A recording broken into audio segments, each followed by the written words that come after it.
ஆப்கி அதாலத்துல ராக்கி சாவந்த் மீது உள்ள குற்றச்சாட்டு. அவங்க யோசிக்காம கொள்ளாம அறிக்கைகளை கொடுத்துருவாங்க. ராக்கி என்கிட்ட அந்த மாதிரி நிறைய அறிக்கைகள் இருக்கு. அதை பத்தி எல்லாரும் என்ன சொல்றாங்கன்னா, இதுக்காக மட்டுமே நீங்க அறிக்கை கொடுக்குறீங்க, அதாவது பப்ளிசிட்டிக்காகவே நியூஸ் பேப்பர் மூலமா ஒரு சென்சேஷன் கிரியேட் பண்ண. அது அந்த கஜ்ராரே பாட்டு வந்தப்போ நீங்க என்ன சொல்லிருக்கீங்கன்னா, ஐஸ்வர்யா ராய்க்கு பதில் அந்த பாட்டுல நான் இருந்திருக்கணும்னு. சார், நான் கண்டிப்பா இருந்தாகணும். ஏன்னா Aishwarya Rai miss world, miss universe. அவங்க ஒரு ஹீரோயின் மெட்டீரியல். அவங்களுக்கு பாத்தீங்கன்னா இந்த மாதிரி ஐட்டம்களோ ஐட்டம் நம்பரோ செட் ஆகாது. அது எங்களோட வேலை. அந்த மாதிரி ஈடுபாட்டுற வேலை அது எங்களோடது சார். அப்புறம் அந்த பாட்டை நான் பண்ணியிருந்தா இன்னும் கூட நல்லா பண்ணியிருப்பேன் சார். அமிதாப் பச்சன் அப்படியே அபிஷேக் பச்சன். நீங்க என்ன சொல்லிருக்கீங்கன்னா, ஒருவேளை நான் இன்னும் கொஞ்சம் ஹைட்டா இருந்திருந்தா சுஷ்மிதா சென்னுக்கே நான் ஆபத்தா மாறி இருப்பேன். இல்ல, சுஷ்மிதா சென் கூட எந்த கம்பேரிசனும் இல்ல. Because she is very talented, she is very well spoken and அப்படி எதுவும் இல்லை. ஒருவேளை அது வாய் தவறி வந்திருக்கலாம், தெரியாம. நானும் ஒரு மனுஷி சார். அப்புறம் உங்க ஆல்பம் புட்டான்னு ஒன்று வந்தது. அது ரிலீஸ் ஆனப்ப நீங்க என்ன சொல்லியிருக்கீங்கன்னா, நான் கிழவங்க கூட அதிகமாக ஃப்ரெண்ட்ஷிப் பண்ண விரும்புகிறேன்னு.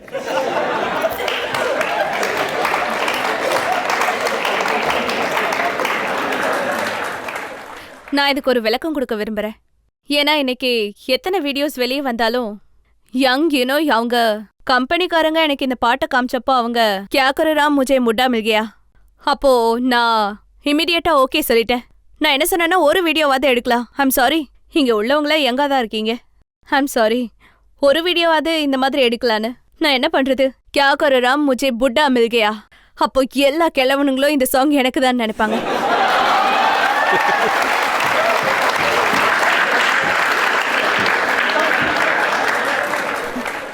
அதனால்தான் இந்த அறிக்கைய நான் என் மனசார நான் எந்த அறிக்கை கொடுத்தாலும் என் மனசார தான் கொடுப்பேன்.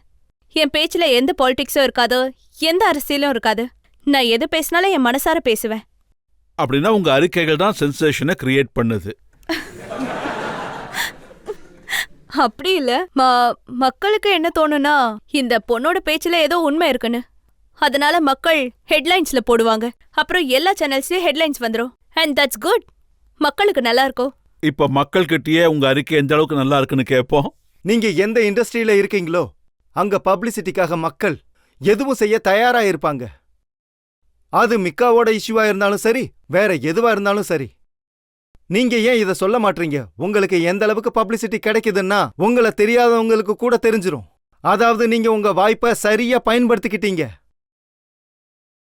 இல்ல பிரதர்,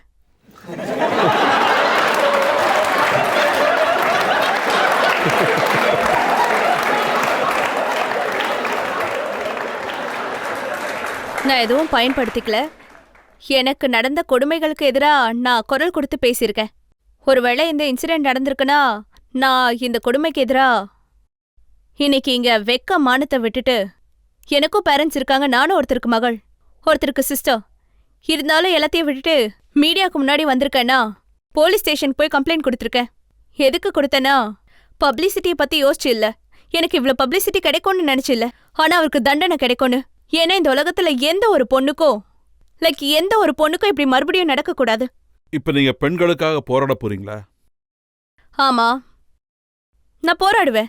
நான் பெண்களுக்காக கண்டிப்பா போராடுவேன். மறுபடியும் இந்த பொண்ணுக்காவது இந்த மாதிரி சம்பவம் நடந்தா, அப்புறம் அந்த பொண்ணு என்கிட்ட ஹெல்ப்காக வந்தா, நான் கண்டிப்பா அவளுக்கு ஹெல்ப் பண்ணுவேன். ராக்கிஜி, எனக்கு என்ன தோணுதுன்னா, நீங்க உங்களுக்குன்னு ஒரு டெபனிஷனை உருவாக்கிட்டீங்க. கன்னத்துல முத்தம் கொடுத்தா நியாயமா இருக்கு, அதே உதட்டுல கொடுத்தா அநியாயம். என்னோட ட்ரெஸ் நல்லா இருக்கு, அது எனக்கு நல்லா இருக்கு. நம்ம எந்த சமூகத்துல இருக்கோமோ, நம்ம எந்த வேலையில இருக்கிறோமோ, அது நம்மையும் நம்ம நாட்டு மக்களையும் திசை திருப்புது. இத பத்தி என்ன நினைக்கிறீங்க? அதாவது பாத்தீங்கன்னா, இந்த உணர்வுகள் எங்கேயோ மிஸ் ஆயிருது.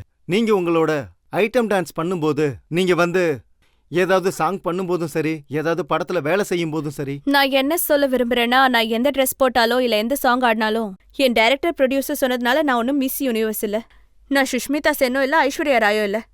என்னால அப்ஜெக்ட் பண்ண முடியாது. ப்ளீஸ், இது வேணான்னு சொன்னாலும் அவங்க கேட்க மாட்டாங்க. நான் ஒரு புது பொண்ணு, நானும் ஒரு ஸ்ட்ரகுலர் தான். என்னோட டைரக்டர் ப்ரொடியூசர் சொன்னதை செய்வேன். டான்ஸ் ஆட சொன்னா ஆடுவேன், ஷார்ட் ட்ரெஸ் போட சொன்னா போடுவேன். ஆனா ராக்கி, உங்களுக்கு எப்பவுமே இப்படி தோணுது இல்லையா? நீங்க பண்றதுனால சமூகத்துக்கும் யங்ஸ்டர்ஸ் நடுவுலையும் என்ன ஒரு அது விளைவிக்கும், என்ன ஆபத்து இருக்கு? They loved it, sir. அவங்களுக்கு ரொம்ப பிடிக்கும். என் வீடியோ அவ்வளோ சேல்ஸ் ஆகும். சிடிஸ் இல்ல நீங்க எது பார்த்தாலும் சரி எல்லாருக்கும் பிடிக்கும். அப்புறம் இன்னைக்கு அதனால தான் என்ன எல்லா வீடியோஸ்லயும் எடுத்துக்கறாங்க. வெறும் டெல்லி, மும்பை, மெட்ராஸ், கல்கட்டாவை பார்த்து உங்க வீடியோஸ் அதிகமா சேல் ஆகுதுன்னு டிசைட் பண்ணிட்டீங்க. காலேஜ் பசங்க சார், பாப்பாங்க. எனக்கு ஒன்று நல்லா புரியுது. நீங்க ராத்திரி ஃபுல்லா என் வீடியோ தான் பார்த்துட்டு இருக்கீங்க. You loved it. நீங்க அடிக்கடி ரீவைண்ட் வேற பண்ணி பாப்பீங்க.